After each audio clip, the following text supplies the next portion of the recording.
The translation matrix had been cycling empty for 9 hours, and Ornith's save was beginning to suspect that empty was itself the message. She sat in the forward linguistics bay of the TFV Accord lasting, her console arrayed with 14 spectral feeds, each one pulling data from the void ahead and returning nothing. Not static, not interference, not the ghost echo of distant pulsars or the residual hum of interstellar hydrogen. Nothing, the kind of nothing that required effort, the kind that something had to maintain. Ornith adjusted the gain on the primary receiver and watched the waveform flatten to a perfect line.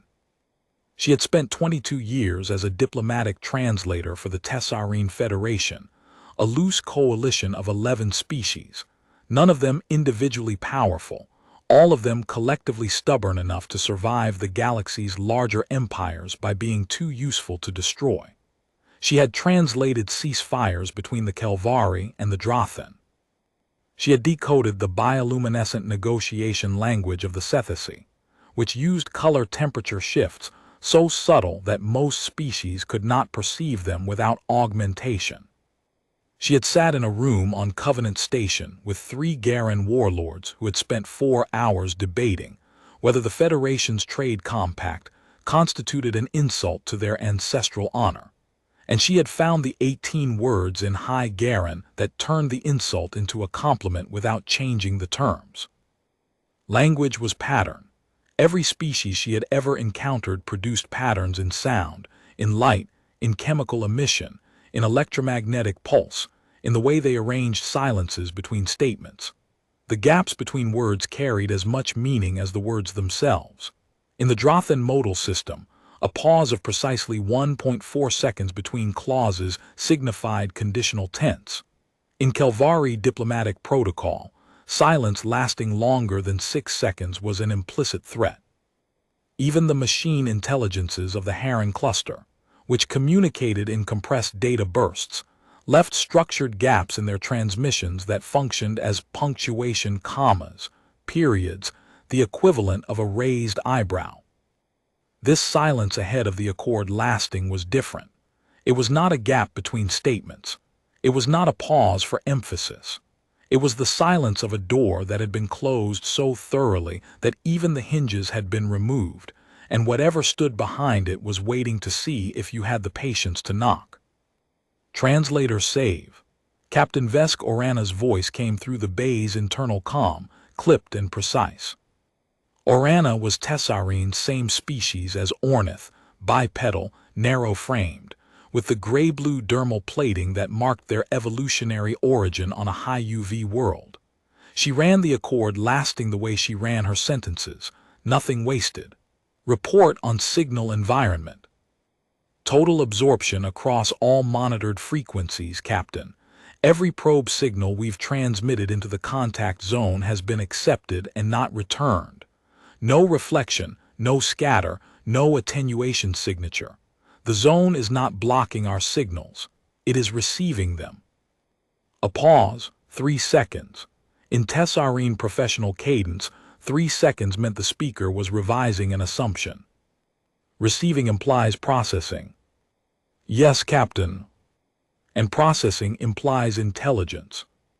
That is my assessment. Another pause. This one lasted 5 seconds. Ornith had served under Orana for 7 years and had never heard a 5-second pause from her. 5 seconds, in Tessarine professional register, sat at the border between recalculation and alarm. Maintain monitoring. I want linguistic analysis of any anomaly, no matter how minor. Bridge out.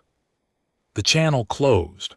Ornith turned back to her 14 feeds and the perfect, maintained nothing that filled every one of them.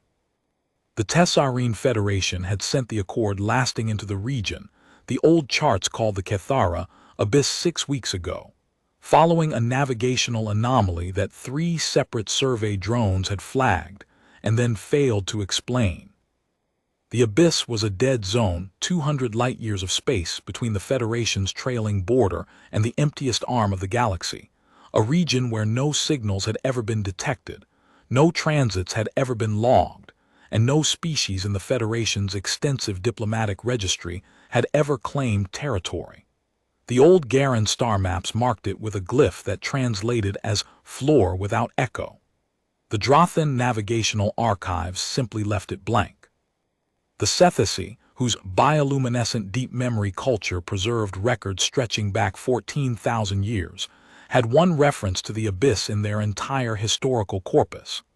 A single sentence, recorded by a navigator whose name had been deliberately erased, that read, "Something lives in the quiet place, and it is not asleep." That sentence had been Ornith's bedtime reading for 6 weeks. The anomaly the survey drones had detected was simple but impossible. A gravity signature at the center of the abyss that matched no known stellar body, no rogue planet, no derelict station, no natural formation. It was too regular to be natural, too large to be artificial by any engineering standard the Federation had ever documented. And it pulsed a rhythmic gravitational fluctuation, with a period of 4.7 seconds that the physics team aboard the Accord lasting had spent 3 weeks failing to explain before admitting that the pulse resembled, in mathematical structure if not in scale, a heartbeat. Ornith had read that report and immediately cross-referenced the pulse frequency against her linguistic databases. A 4.7-second interval appeared nowhere in any known communication system, but it appeared in biology. The resting cardiac cycle of at least 9 species in the Federation's medical database fell within a standard deviation of 4.7 seconds, including Ornith's own. Whatever sat at the center of the abyss was either alive, or it was imitating life with a precision that demanded attention. 3 days before the modulation changed everything, Ornith had called her translation team into the linguistics bay for a briefing that none of them had expected. The bay was cramped 4 stations, a shared analysis table, and a ceiling low enough that Talus, the tallest of them, had to duck when she crossed the room. It smelled of recycled air and the faintly acidic scent of Drothan metabolic byproduct, a consequence of Mivari's presence that the environmental scrubbers never quite eliminated. "I have been reviewing the gravitational pulse data," Ornith had said, projecting the 4.7-second waveform onto the shared display, "and I believe we are approaching something that is waiting for us." Kessin had blinked at her. "Waiting." "The pulse has been consistent since our first detection at the edge of the abyss. Same amplitude, same period, same center point. It has not changed in response to our approach. But 3 days ago, when we crossed the 2,000 light-year threshold, the point at which our own communication arrays shifted from long-range survey mode to medium-range active scan, the pulse added a secondary harmonic. She highlighted it on the waveform, a faint modulation beneath the primary, almost invisible in the noise floor, cycling at exactly double the pulse frequency. 9.4 seconds, a harmonic. That could be a natural resonance, Talus had said, practical, skeptical. Her Kelvari heritage made her instinctively suspicious of patterns that seemed too clean. It could, Ornith had agreed, except that the harmonic appeared within 4 seconds of our sensor mode transition. 4 seconds of light speed delay at our current distance equals the exact time it would take for our active scan handshake signal to reach the pulse source and for a response to return. The harmonic is not resonance, it is acknowledgement. The room had gone very quiet. Mivari's chromatophores had flickered amber, the Drothan color for recalibration, the emotional equivalent of O. "So whatever is producing the pulse," Kessin had said slowly, "detected that we changed our sensors, and answered. In 4 seconds, at 2,000 light-years. Which means it has equipment sensitive enough to detect a routine scan mode handshake at interstellar distance, and responsive enough to generate a new harmonic in real time." Talus had leaned back in her chair. "Translator save, what exactly are you telling us?" "I am telling you that in 22 years of diplomatic translation, I have never been listened to this carefully by anything, and we have not even said hello yet." That briefing had changed the texture of the final 3 days. The team worked differently, not the measured routine of a survey mission, but the coiled attention of people who understood that every action they took was being observed by something they could not see. Kesson recalibrated his phonemic analysis tools to handle frequency ranges beyond standard Tessarine hearing. Mavari began constructing a first-contact communication tree, a branching protocol of greetings, mathematical proofs, and cultural identifiers that the Federation used as a universal handshake sequence, adapted to include every language the team could collectively produce. Talus quietly ran a full systems check on the linguistics bay's emergency protocols and made sure the shuttle pod's extraction routes were current. Ornith had spent those 3 days reviewing every first contact scenario in the Federation's diplomatic archive. 67 confirmed first contacts across 3 centuries of Federation history. Every one of them had followed a pattern: detection, hailing, mathematical exchange, linguistic mapping, cultural identification, treaty framework. The process was well documented, well rehearsed, and had never taken less than 6 months from initial detection to first face-to-face meeting. Whatever was producing the 4.7-second pulse had been detectable for 6 weeks.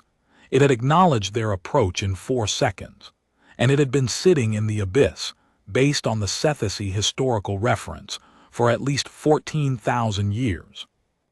The ratio of patience to speed was not something Ornith could comfortably reconcile. The Accord Lasting was not a warship. It was a diplomatic cruiser, lightly armed, heavily shielded, carrying a crew of 84 from 6 Federation member species, plus Ornith and her 3-person translation team. Its hull was smooth and unmarked by weapons scarring.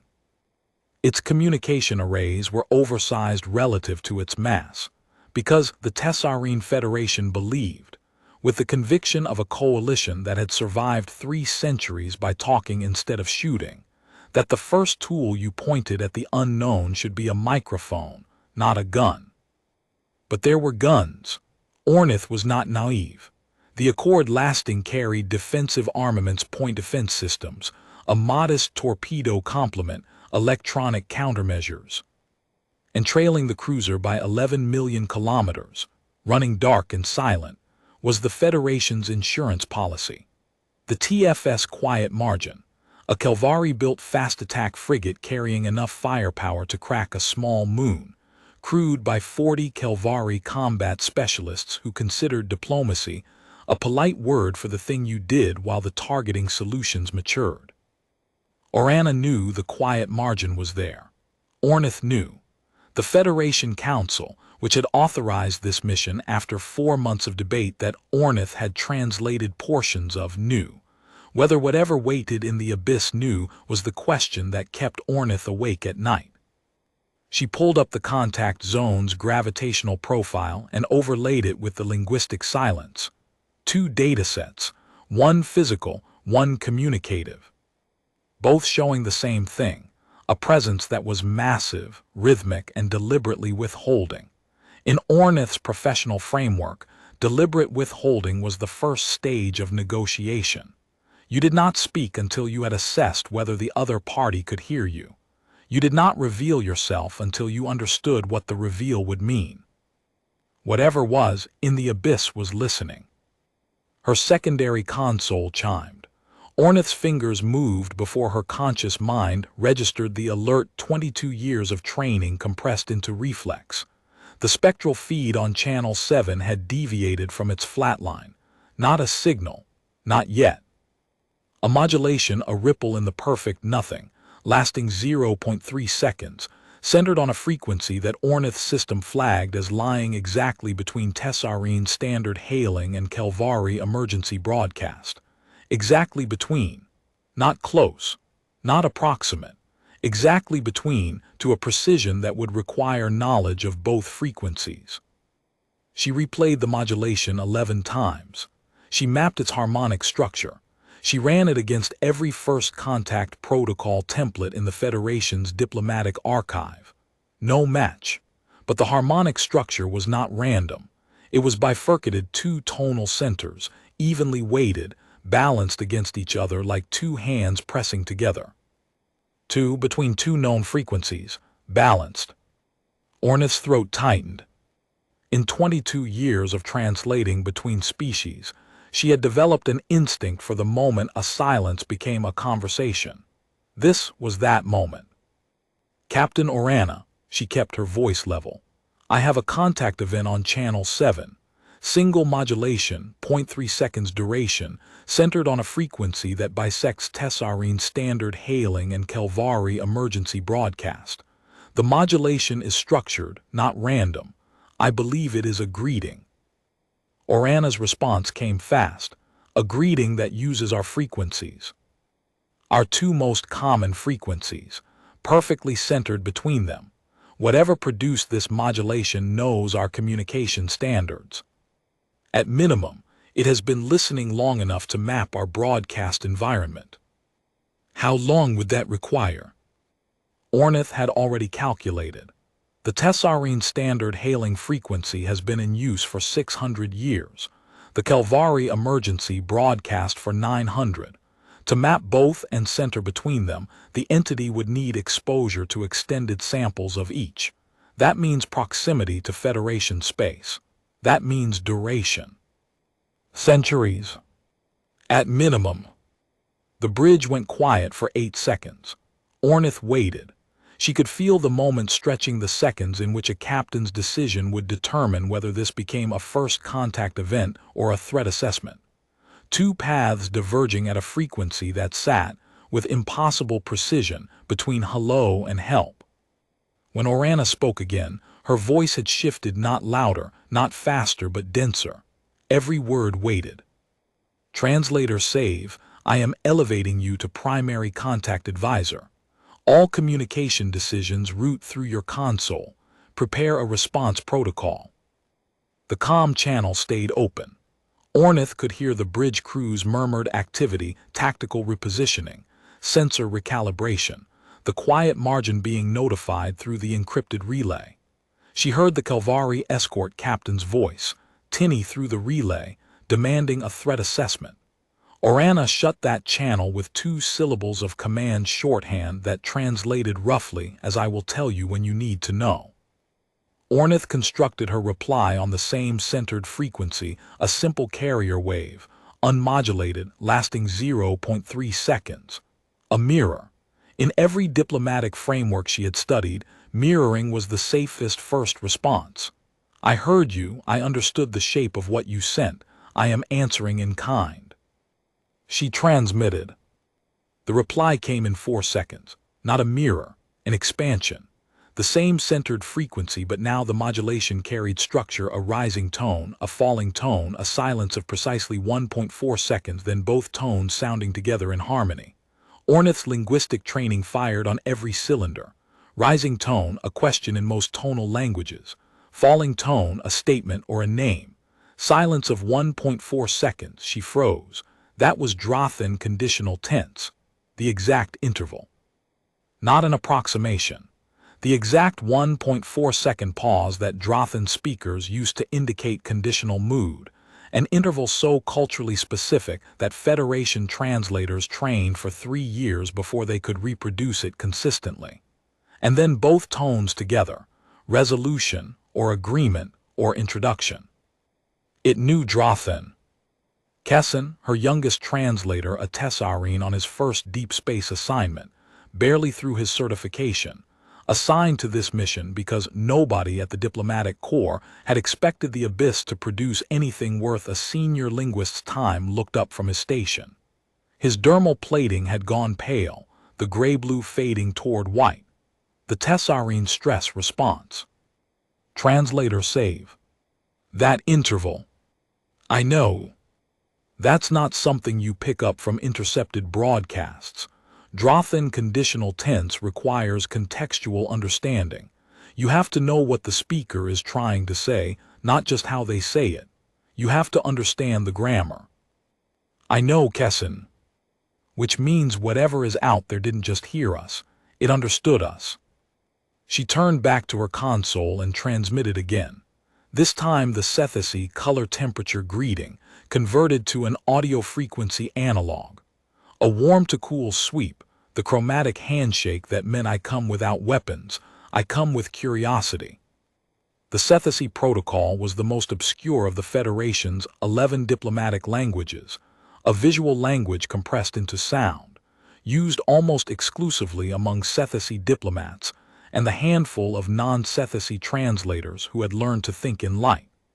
If the entity could recognize this, it had access to Federation communication at a depth that went beyond passive eavesdropping.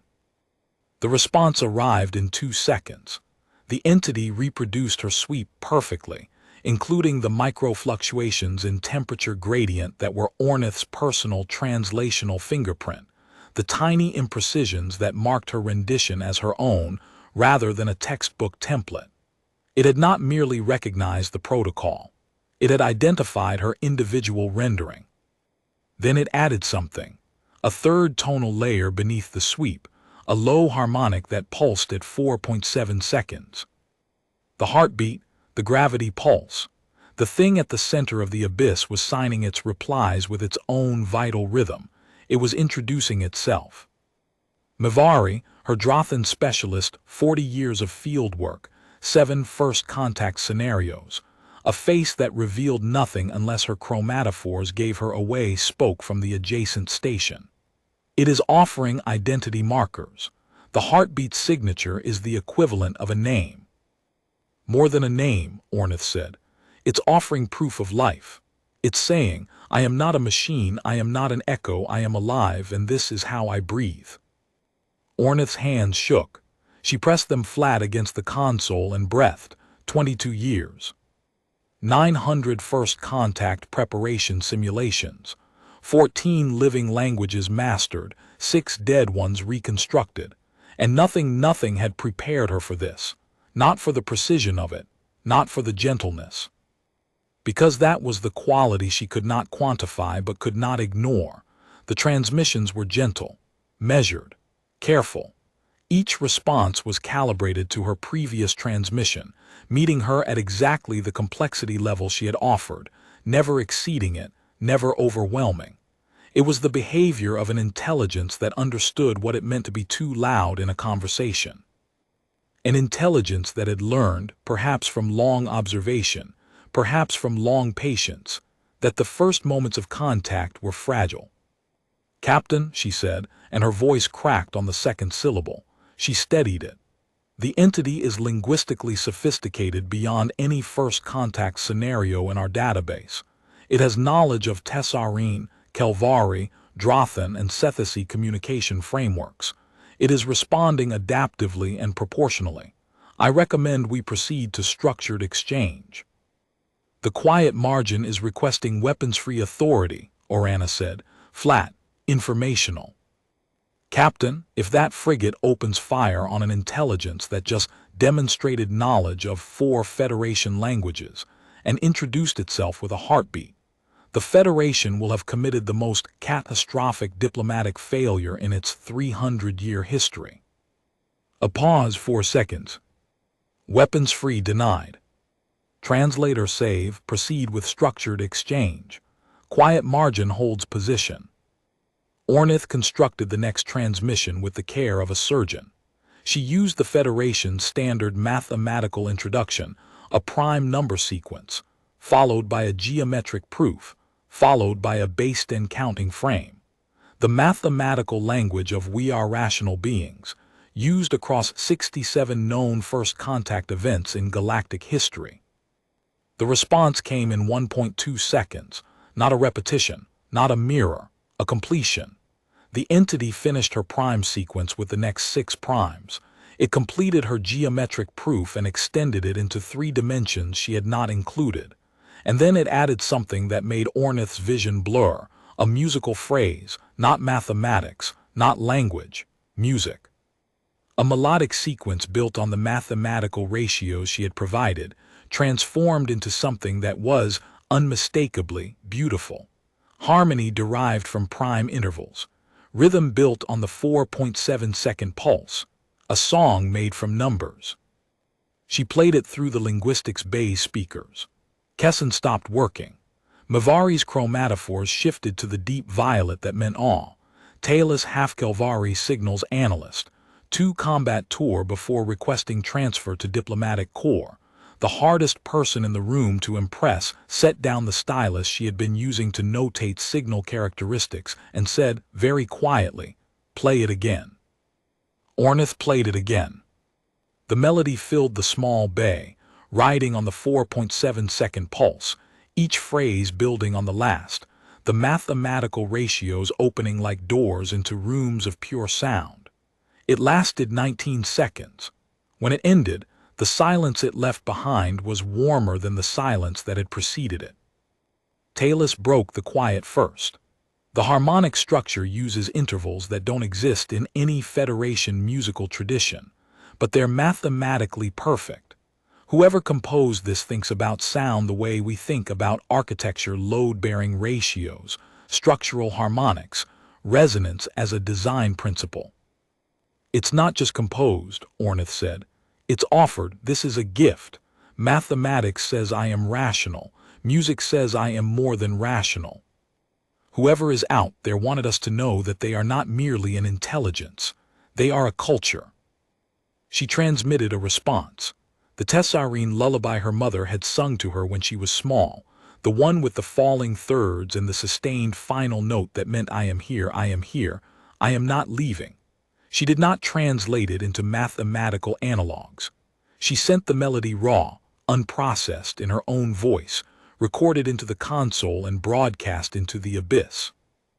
The silence lasted 11 seconds, longer than any previous gap. Ornith felt each second as a held breath. Then the entity replied with a harmony line beneath her lullaby, a bass voice, impossibly deep, sustaining notes that fit her melody as though they had been written together, as though whatever lived in the dark had heard her song and thought, "Yes, I know where that belongs." The harmonization was not mechanical.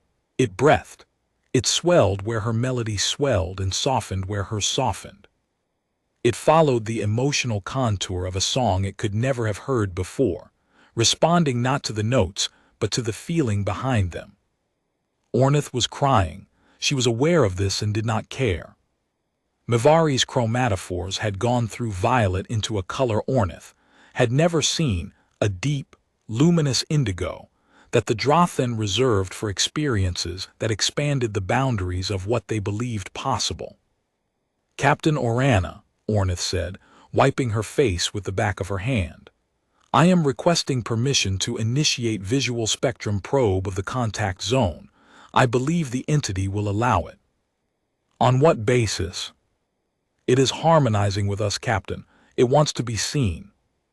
A pause, 6 seconds, then, "Probe authorized, passive visual only, no active targeting, no weapons-linked sensors. If the quiet margin asks what we're doing, tell them we're taking a photograph." The visual probe launched from the Accord Lastings Forward Array, a light spectrum scanner designed for survey work, not combat. It swept the contact zone with the gentleness of a flashlight in a cathedral. The data came back in layers, thermal first, then electromagnetic, then optical. Ornith did not process visual data, that was the bridge's domain, but the feed was mirrored to her console, and what she saw made her stand up from her chair. The ship was enormous, not warship enormous, not station enormous, structure enormous, the kind of scale that stopped being a measurement and became a landscape. It hung in the center of the abyss like something that had grown there, because parts of it looked as though they had. The hull was metallic dark, matte, absorbing light rather than reflecting it, but sections of it were textured in ways that suggested organic growth. Curved spars that resembled ribs, surface patterns that looked like bark or coral, viewports that glowed with a faint amber warmth that reminded Ornith, with a pang she could not explain, of windows in a house at night. It was not a weapon. That was the first thing she knew. A weapon did not glow amber. A weapon did not have windows. The bridge erupted. She could hear the officers' voices overlapping measurements, classifications, tactical assessments, threat indexes. The sensor officer read dimensions in a voice that had lost its professional steadiness. 12 kilometers bow to stern, 3.4 wide at the beam. The tactical officer was running hull composition analysis. Ferroceramic alloy with significant biological integration. Approximately 30% of the structure is organic matter, metabolically active. The organic sections are producing heat, consuming oxygen and carbon dioxide in a cycle consistent with respiration, Ornith finished. It's alive, Captain. The hull integration matches the organic profile of the gravity pulse. The 4.7-second rhythm is the ship's biological cycle. It is breathing. She heard Orana cut through the bridge noise with a single sentence. Give me weapons assessment. The tactical officer's voice was strained. No identifiable weapons emplacements, Captain. No turret housings, no launch tubes, no targeting arrays, no point defense apertures. The hull geometry shows no angular structures consistent with military architecture across any known species. What does it show? Ornith answered before the tactical officer could. She had been studying the visual feed with the eyes of someone trained to read the grammar of alien design, and what she was reading was not a sentence about force. Communication arrays, Captain. Hundreds of them, clustered along the dorsal ridge in formations I can only describe as a forest. Each one oriented in a different direction, each one tuned based on the spectral analysis to a different frequency band. This vessel was not built to fight. It was built to listen. The bridge went quiet. Into that quiet, the quiet margin's captain, Tarkos Ven, broke through the encrypted relay with a voice like a blade hitting stone. Accord lasting, our sensors are reading a 12-kilometer biological construct of unknown origin with no registered emissions profile and no Federation clearance code. Request immediate weapons-free authority to establish targeting solution. Orana's reply was instant. Negative, quiet margin. Contact event is under diplomatic authority. Hold position and maintain weapon-safe posture. Captain Orana, the contact has made no verifiable declaration of peaceful intent. Captain Ven, the contact has demonstrated knowledge of 4 Federation languages, harmonized with a lullaby, and opened 0 weapons ports. If that is not a declaration of peaceful intent, I do not know what your species requires. The relay went silent. Ornith allowed herself a small, private smile. She had always respected Orana's ability to end an argument with a fact. The entity transmitted again, this time not on the centered frequency, on Tessarine standard hailing. Clean, clear, using Tessarine phonemic structure with an accent that sounded like no region Ornith had ever heard, as if someone had learned the language from its mathematical bones and rebuilt it from first principles, getting every phoneme precisely right while missing every cultural inflection. It said one word, Eshara. Ornith's breath stopped. Kessin turned to her. What does that mean? Old Tessarine, Ornith said. Her voice was barely above a whisper. Pre-spaceflight. Before we reached orbit, before we joined the Federation, before we learned the galaxy had other voices. Eshara means, in the oldest and most literal sense, the one who crosses the distance between. The distance between what? Between everything. It is the oldest word my language has for what I am. It is a word for a translator. The linguistics bay went silent. 4 people, 3 translators, and a signals analyst sitting in a small room aboard a diplomatic cruiser, listening to the oldest word in their language spoken by a voice that could not possibly know it, and understanding, with a certainty that sat heavier than any data point, that whatever waited in the abyss had not merely been listening to the Federation. It had been studying them, learning them, understanding them at a depth that went beyond language into history, into etymology, into the roots of how 11 species had named the things they valued. Captain, Ornith said, and her voice was not shaking now. It was clear. It is addressing me specifically. It knows what I am. How? Because it has been listening, not for weeks, not for years, for centuries. It has heard our languages develop. It has heard our hailing frequencies evolve. It has heard everything we have ever broadcast into this region of space, and it has studied it, and it has learned it, and now it is using the oldest word in my language to tell me that it knows exactly what a translator is, and it is ready to be translated. She transmitted a response in Old Tessarine. Eshara Vorin, I am the translator. I am here. The entity's reply came in 3 seconds, not in Tessarine, not in any Federation language, in something new. A language Ornith had never heard, built on phonemic structures that did not match any species in her database, carrying tonal qualities that sat outside the range of any voice she had ever recorded. The language of whatever species had built this ship, offered raw and unfiltered, without translation, without simplification, without any concession to the limitations of her hearing or her training.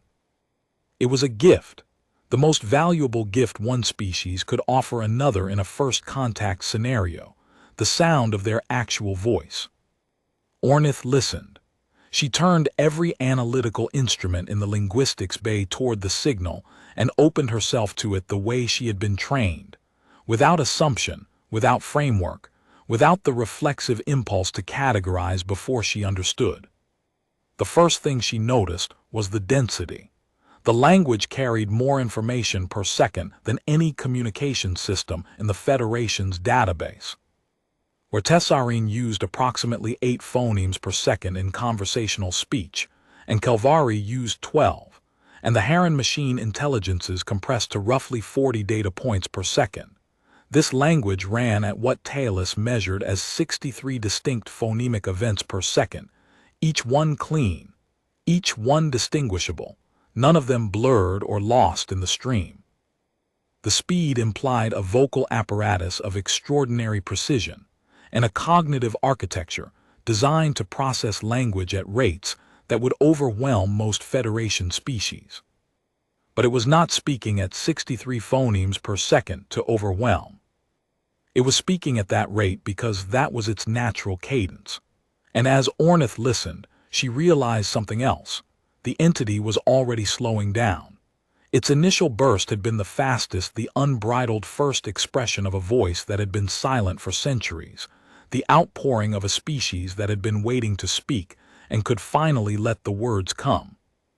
But over the first 5 minutes, the rate dropped steadily 63 to 51 to 44 matching.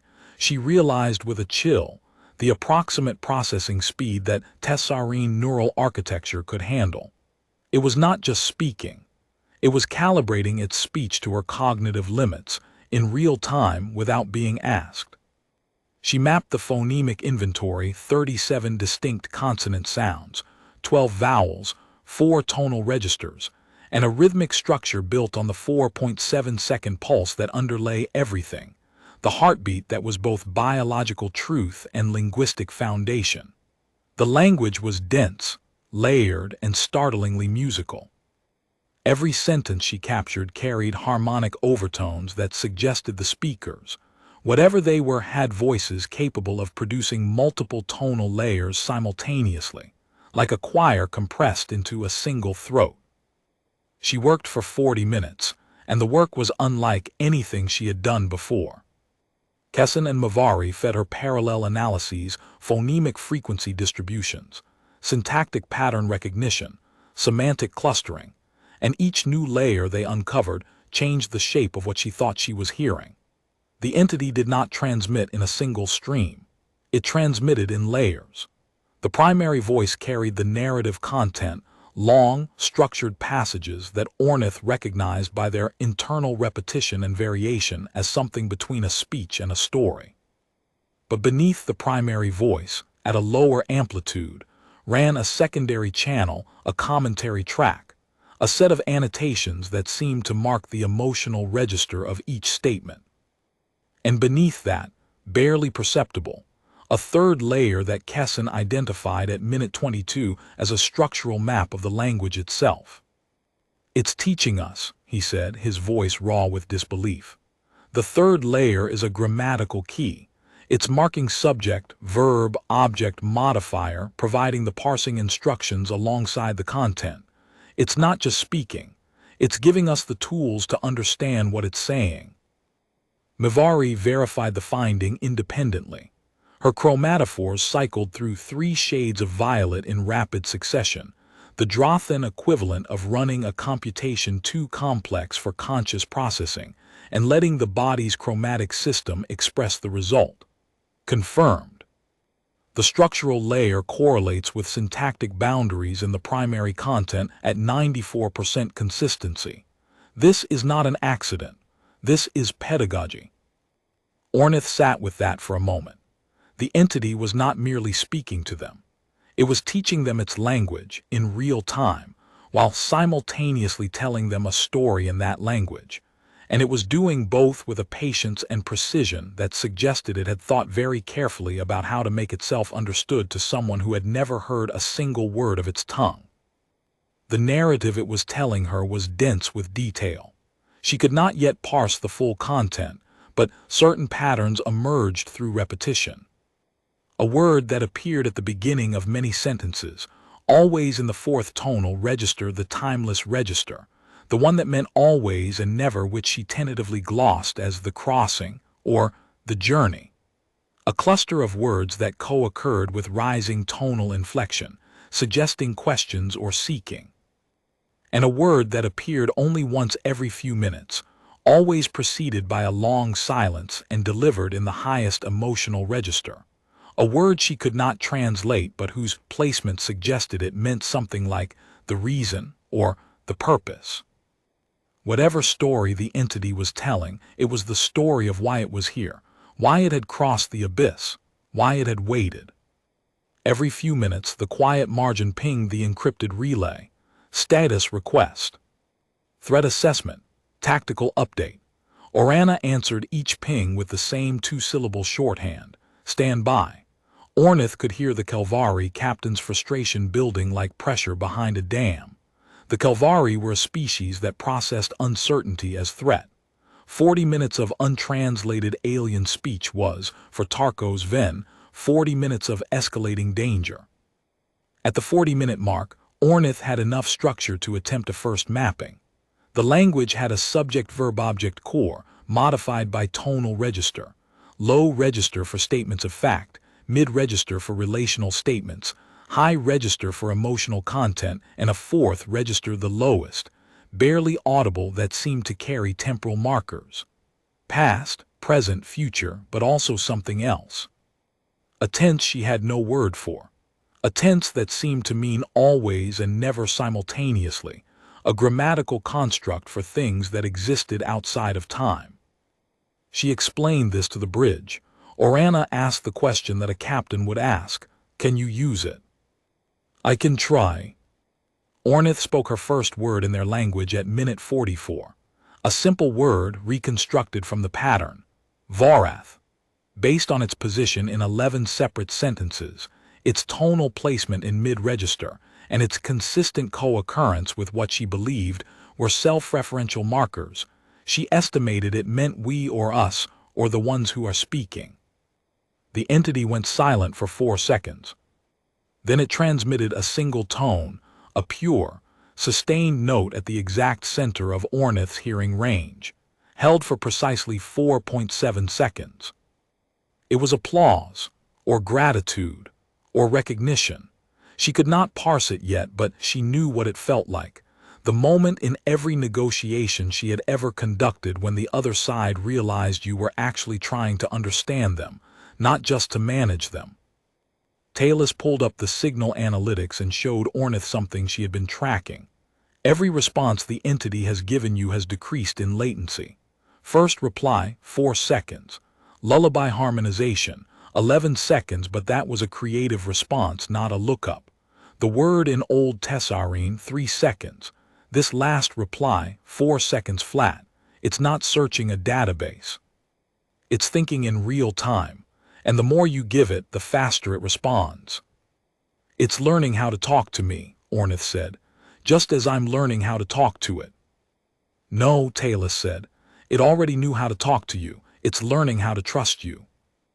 That sentence landed in Ornith's chest like a stone dropped into still water. She turned back to her console and began constructing a new transmission, not a word, not a phrase, but a request. She built it in 3 languages simultaneously. Tessarine, the entity's own language using her preliminary mapping and mathematics. A tripartite structure, a request in her tongue, a mirror in theirs, and a universal proof that said I am trying to bridge the distance between us. The request was simple: show me what you look like. She transmitted. Response was not verbal. The visual feed bloomed. The ship ahead, 12 kilometers of metal and living tissue and centuries of patient silence, lit up. Not weapons, not shields, lights. Thousands of them running along the hull in patterns that Ornith recognized with a shock as linguistic. The lights were words. The ship was speaking with its skin, using bioluminescent patterns embedded in the organic sections of its hull, and the patterns were she checked again, felt her pulse hammering Cethesy.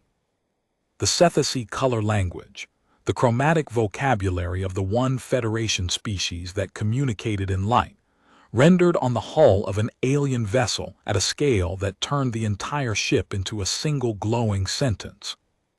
Mivari read the Cethesy before Ornith could.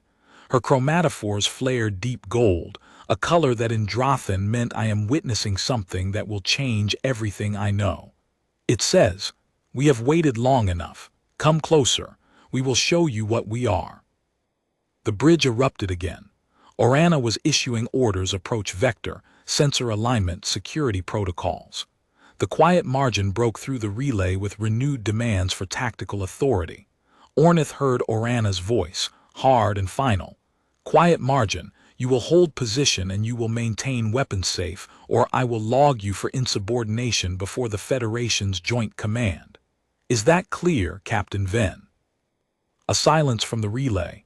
Then, clear accord lasting, holding position. Weapons safe. Ornith looked at the visual feed. The ship was beautiful. Not the beauty of a weapon or a monument or a natural formation, but the beauty of something that had been built with tremendous care for a single purpose: to be understood. Every array was a listening ear.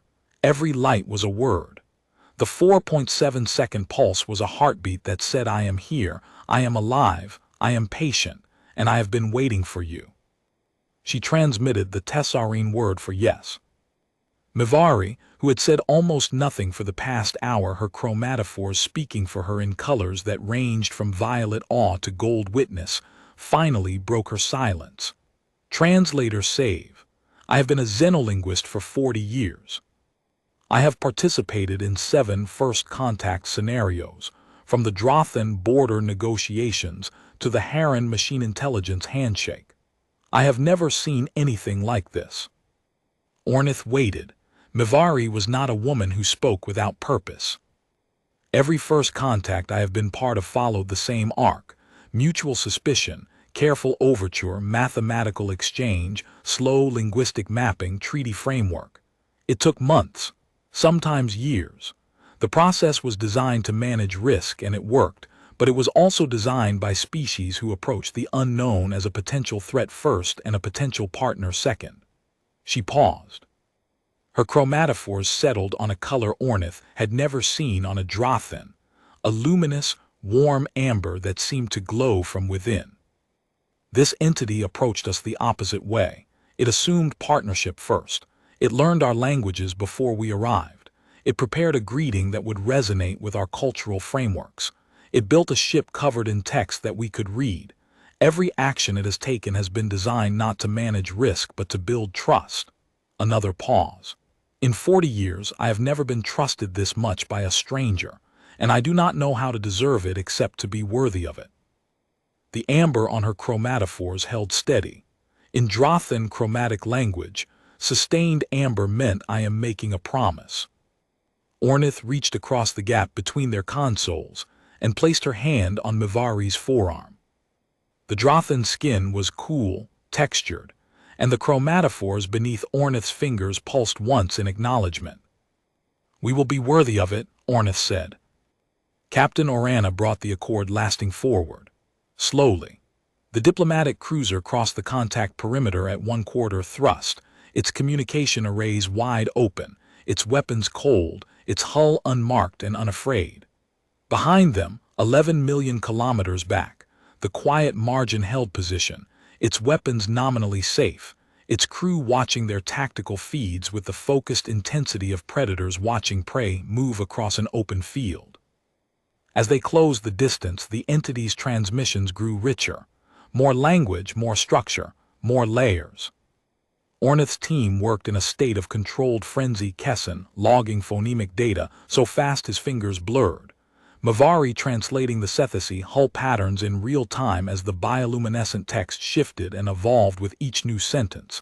Talus monitoring signal characteristics for any shift toward hostile frequencies. There was no shift. Every transmission the entity produced was calibrated to the same quality Ornith had identified at the start. Proportional, measured, gentle.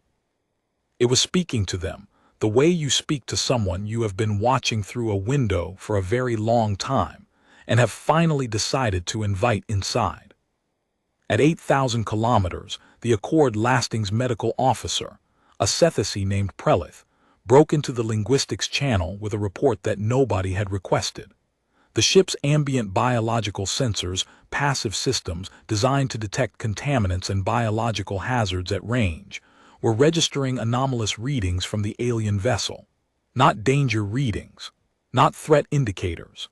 The sensors were detecting pheromone analogs in the vacuum between the two ships. That should be impossible, Orana said. There is no medium for chemical transmission in vacuum. Agreed, Captain, Prelith said, her bioluminescent patches cycling through the pale green of clinical uncertainty.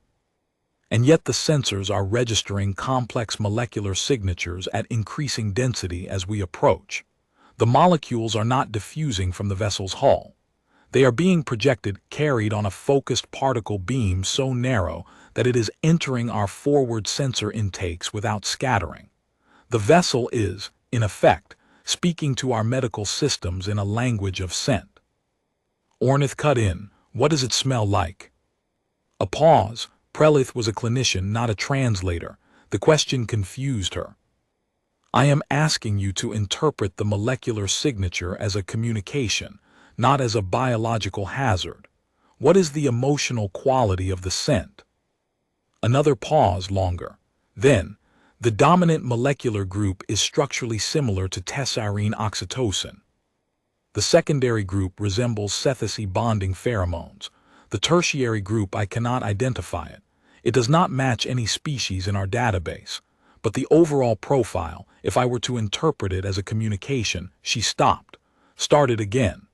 It is the chemical profile of safety, the smell that a tessarine infant would associate with being held, the scent that a Cethesi colony produces when a lost member returns.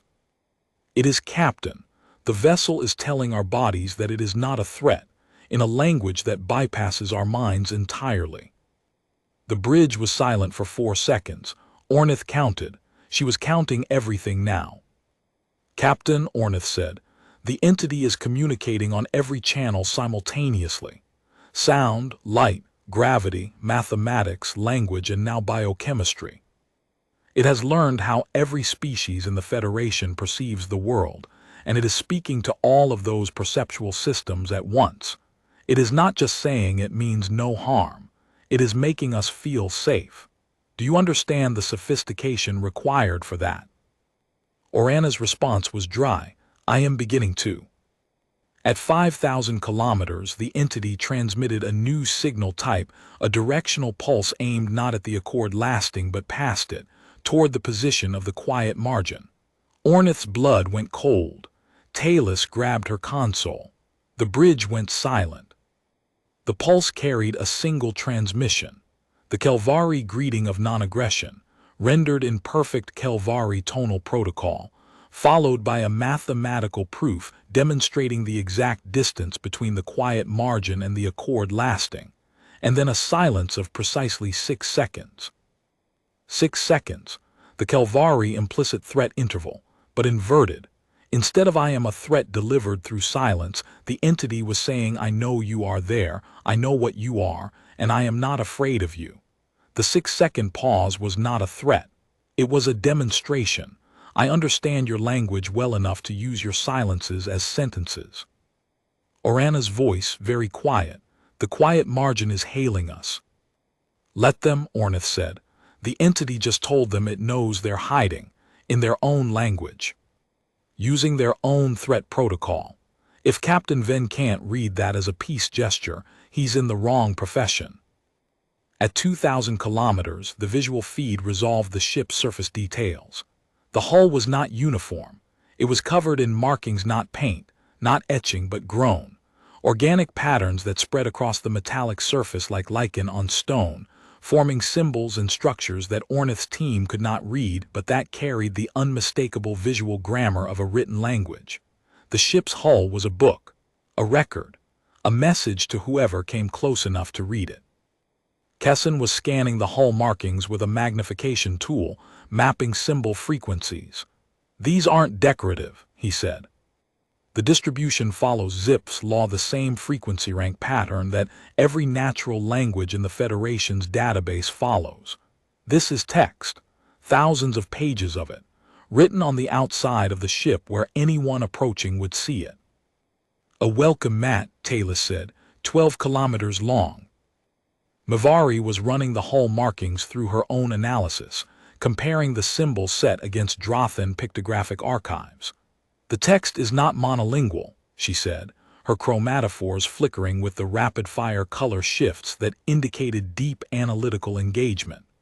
"I am identifying at least 3 distinct orthographic systems. One appears to be the entity's native script.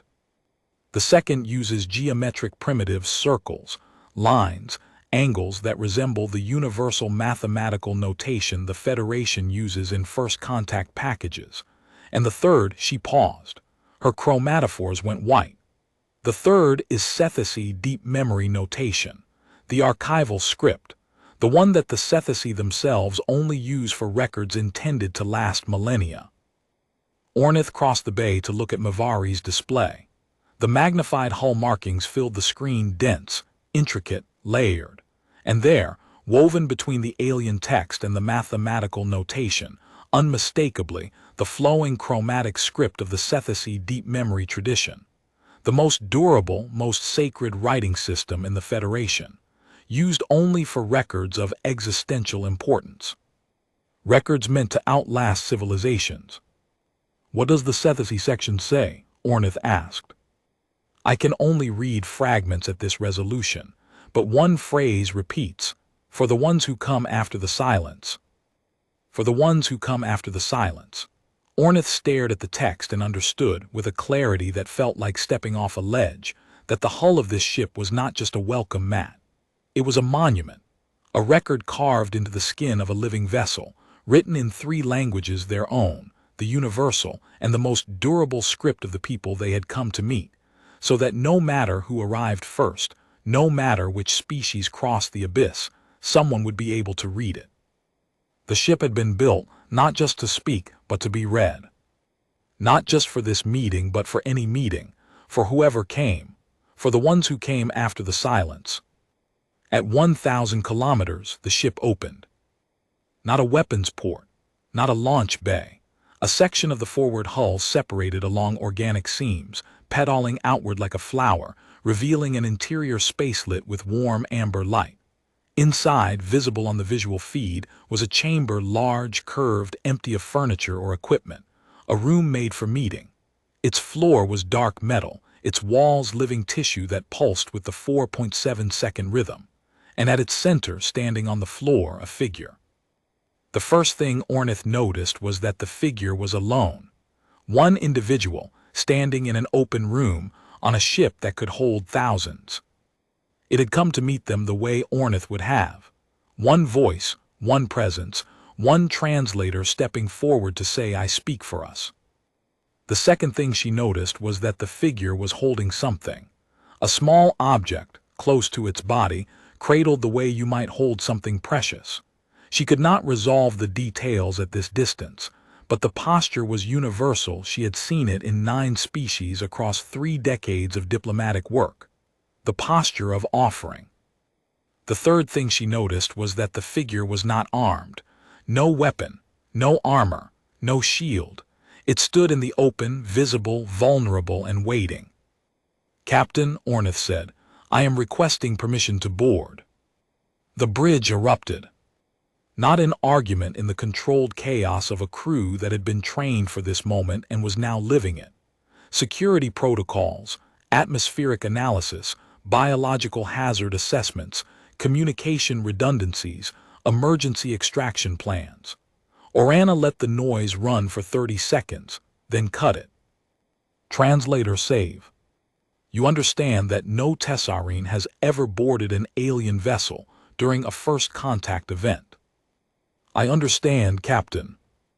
You understand that we have no data on the entity's atmospheric composition, biological compatibility, or intentions beyond what your linguistic analysis suggests. I understand. And you are requesting permission regardless. Captain Orana, everything about this contact, from the centered frequency to the Sethasi hull language to the old Tessarine word it used to address me, tells me that this entity has spent more time learning about us than we will spend in our entire careers learning about it. It opened a door. It put one person in a room. It is holding something it wants to give us. In every diplomatic tradition I have ever studied, across every species I have ever worked with, that is the posture of peace, and I am trained to answer it. Orana looked at her for a long time. Ornith could not see the captain's face. She was on the bridge, Ornith in the linguistics bay, but she could hear the quality of the silence. It was the silence of a captain making the decision she would be remembered for. Permission granted. Full EVA protocol. Maintain open channel at all times. If you say the word Ashara on the channel, we pull you out. Do you understand? I understand, Captain. And translator save if this goes wrong. The quiet margin fires. There will be no second chance for diplomacy. Then I will make sure the first chance is enough. The EVA preparation took 20 minutes.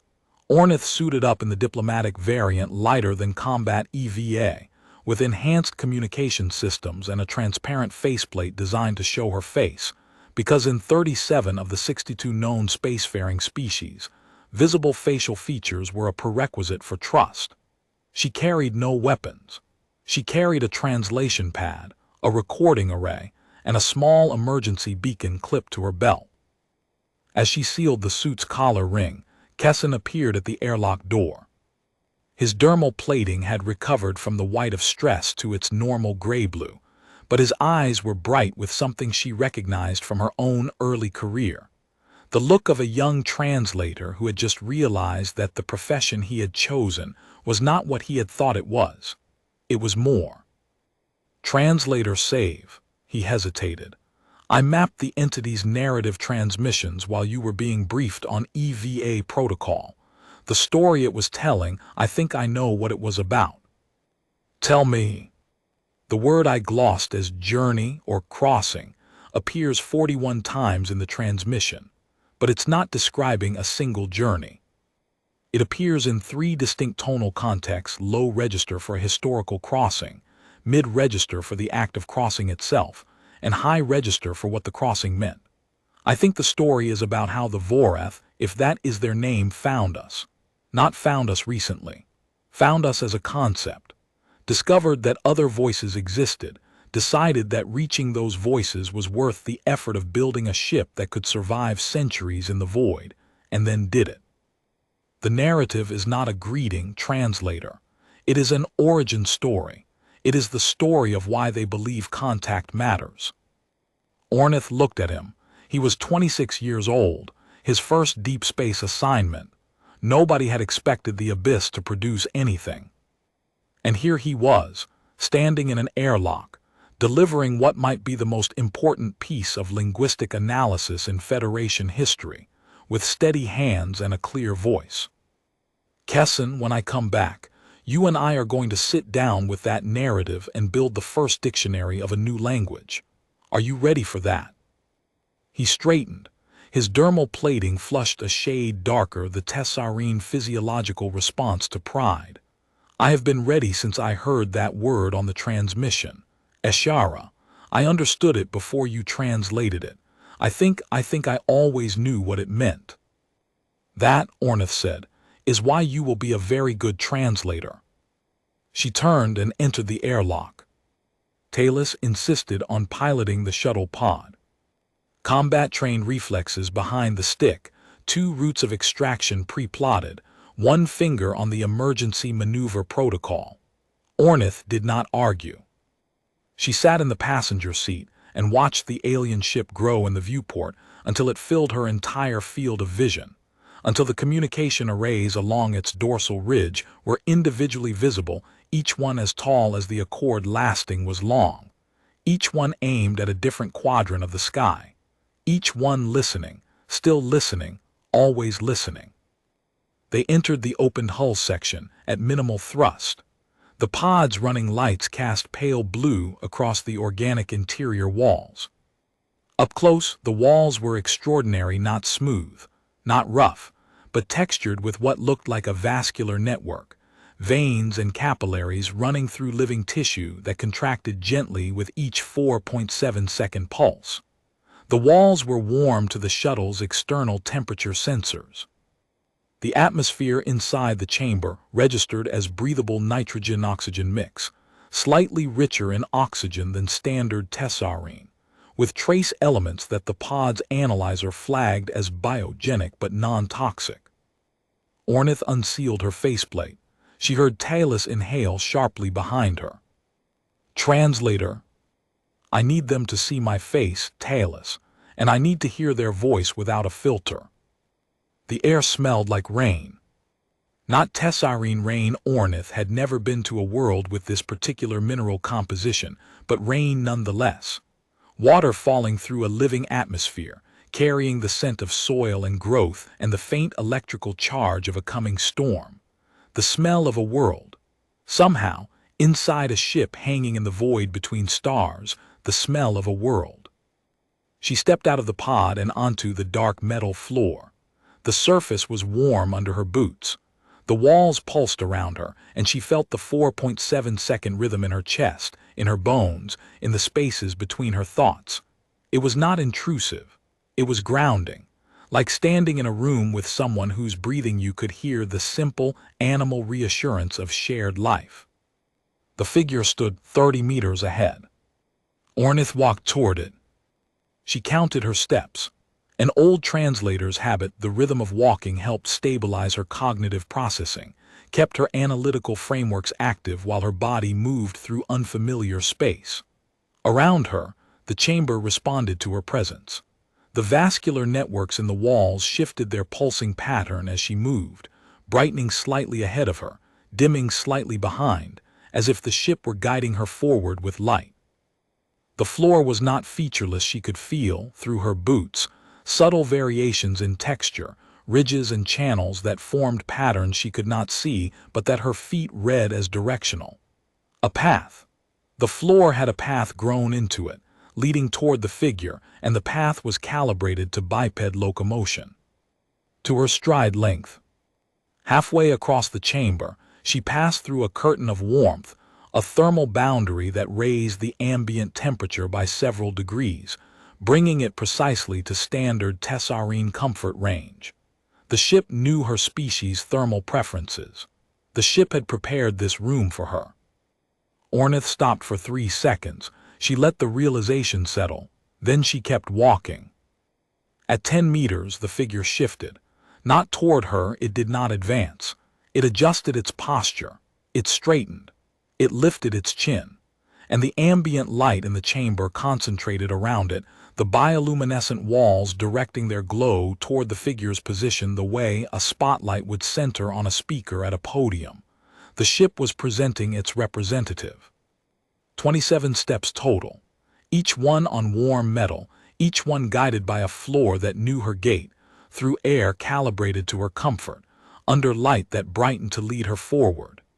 each one carrying her closer to the first face her species had ever seen from outside the known galaxy. As she closed the distance, details resolved. The figure was tall, nearly half again her height, and built with a solidity that suggested a high-gravity origin. Its skin was dark, the color of deep water, with a faint iridescence that shifted as it breathed. Its face was broad, flat-featured, with large eyes that reflected the amber light in ways that made them look like they contained their own illumination. Its hands were large, four-fingered, and the object it held was cradled in both of them, close to its chest. It was watching her with an expression she could not read, not hostility, not fear, something patient and immense, the expression of someone who had been waiting for a very long time and was now watching the waiting end. Ornith stopped at 5 meters. She placed her right hand flat against her chest, the Tessarine diplomatic greeting, universal across the Federation. I am here. I am open. I am listening. The figure inclined its head. A slow, deliberate movement, the bow of someone who understood what a bow meant. Then it spoke. The voice was deep, deeper than any voice Ornith had heard outside of a geological survey. It resonated in her chest, in the floor, in the walls. The 4.7-second pulse aligned with its breathing, and when it spoke, the words rode the pulse like boats on a tide. The language was what she had been hearing on the transmission feeds, but in person it was richer, fuller, carrying overtones that the audio systems had flattened. She understood perhaps one word in 10, but the tone, the register, the cadence, the weight she understood completely. It was speaking to her the way her old mentor, first translator Osirin Vaz, had spoken to the Garen warlords on Covenant Station, with the absolute, unwavering certainty that the person across the table was worth the effort of being understood. The figure extended its arms. The object it held was a sphere, dark, organic, warm, roughly the size of Ornith's closed fist. Its surface pulsed with the 4.7-second rhythm. Inside, faintly visible through the semi-translucent surface, something glowed, filaments of light weaving through the sphere's interior in patterns that shifted and branched like living thought. Ornith reached out and took it. The moment her hands closed around the sphere, the chamber changed. The bioluminescent walls shifted color from amber to a deep, warm gold, the hue intensifying until the room felt like the inside of a lantern. The 4.7-second pulse quickened slightly, not faster but stronger, the walls contracting with visible force, and Ornith understood with a translator's instinct that the ship was reacting to the exchange. The sphere leaving the figure's hands and entering hers was an event. A threshold. The architecture around them was celebrating it. The sphere was warm in her hands, alive, pulsing gently against her palms. Through the surface she could see neural pathways, a biological network, contained, living, preserved. The filaments inside were not static. As she held the sphere, they reorganized themselves, the branching patterns shifting, new connections forming, old ones dissolving and reforming in different configurations. It was processing, adapting to her. She could feel a faint vibration through her palms, not mechanical but organic, the hum of a biological system calibrating itself to a new input source. To her. Talus's voice came through the open channel from the shuttle pod, tight and professional. Translator, I'm reading a localized electromagnetic field emanating from the object in your hands. Low amplitude, non-ionizing, no harmful spectrum, but it's modulated. It's carrying data. I know, Ornith said, I can feel it. And she could. Not data in the digital sense, no words, no images, no transmissions she could decode with her conscious mind, but something deeper, a warmth that was more than temperature. A sense of connection that bypassed language entirely, as if the sphere were reaching into the animal part of her brain, the part that recognized another living thing by the rhythm of its breath and the heat of its skin, and saying, simply, I am alive and I am giving you everything I know. She stood in the golden light of the chamber, holding a sphere of living memory against her chest, and felt the full weight of what was happening settle onto her shoulders like a garment she had spent her entire career being fitted for without knowing it. 22 years of crossing distances between species, 14 languages learned, 900 simulations completed. All of it had been rehearsal for this single moment. The moment when someone from the other side of the dark offered her the contents of their mind and trusted her to carry it. The figure spoke again. This time Ornith understood more. The word voreth us, we the speakers, a new word she had not encountered in the transmissions, terath. She parsed it from context, from tonal register, from the way the figure's body shifted as it spoke. You, the ones who came, you, the ones who answered. And then a phrase she understood completely, because it was built on the mathematical framework she had transmitted, primes and harmonics and geometric proof, woven into the phonemic structure of the alien language, and wrapped around a meaning that needed no translation. We heard you. We learned you. We came to the edge of the dark and waited because we wanted to be sure that when we spoke, you would hear us the way we heard you, not as a threat, not as a curiosity, not as a resource, but as a voice. The figure paused. Ornith waited. In the silence, the sphere in her hands pulsed 3 quick beats, then a long sustain, then 3 quick beats. Not the 4.7-second heartbeat rhythm.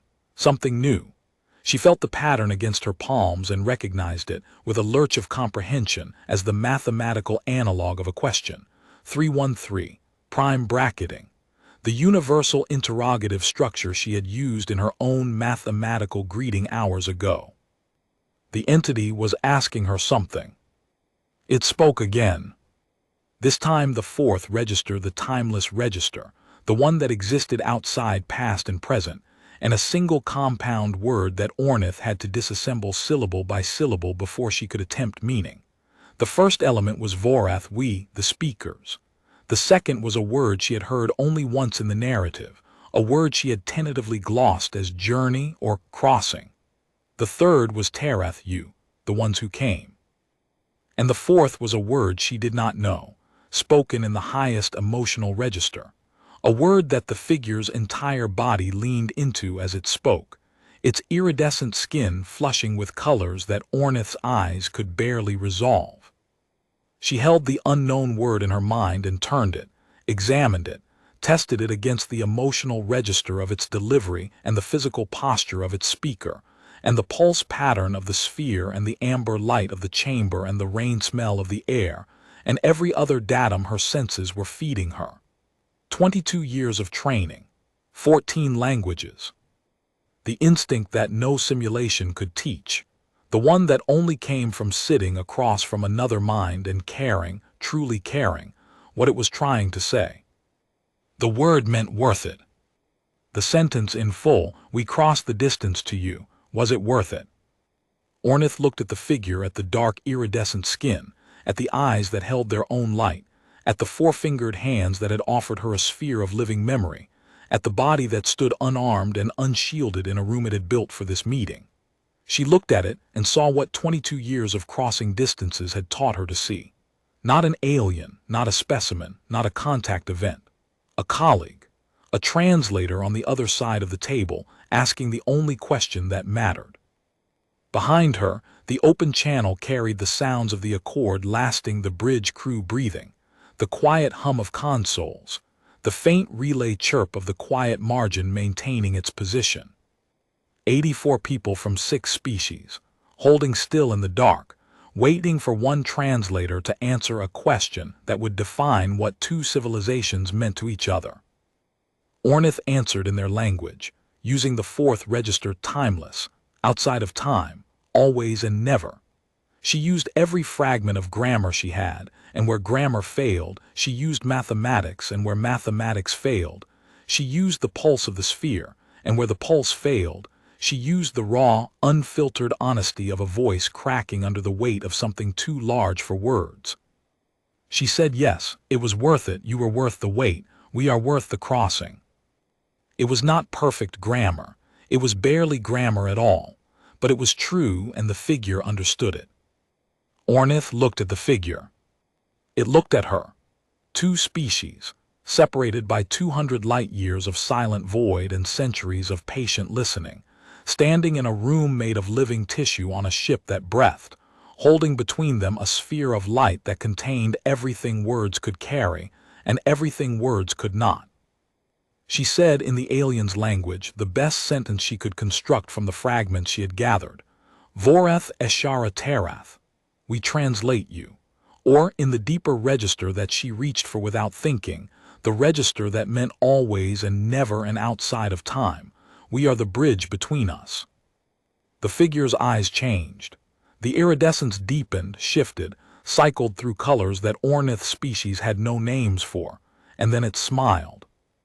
The expression was unmistakable, the same muscular configuration, the same lifting of the features, the same warmth in the eyes that said, "I recognize you." A smile. Across 200 light-years and centuries of silence, the most basic expression in the galaxy, worn by a face that had never seen a Tessarine before this moment. Behind her, through the open channel, she could hear the bridge of the Accord lasting. The quiet margins relay light had gone dark, weapon safe, fully stood down, Captain Venn silent for the first time in hours. Orana's voice came through, stripped of its command cadence, reduced to something raw and careful. Translator save. Report. Ornith held the sphere against her chest. The pulse matched her own heartbeat. 4.7 seconds, the same rhythm. The same patience. "Captain," she said, "first contact is complete. They have been listening to us for a very long time, and they built a ship to cross the distance between us because they wanted to hear our answer. They are not a threat. They are not an empire. They are translators, Captain, the same as me. They crossed the abyss because they believe that the distance between two voices is the only distance worth closing." She looked at the figure. It looked at her. The sphere pulsed in her hands, warm as a held breath, bright as a word spoken for the first time. "Tell the quiet margin to stand down fully, and tell the Federation Council to clear their schedule. We have a great deal to learn, and they have been patient long enough." The amber light held, the walls breathed. Somewhere in the vast living architecture of the ship, 1,000 communication arrays turned their faces toward the stars, listening for the next voice, and the next, and the next.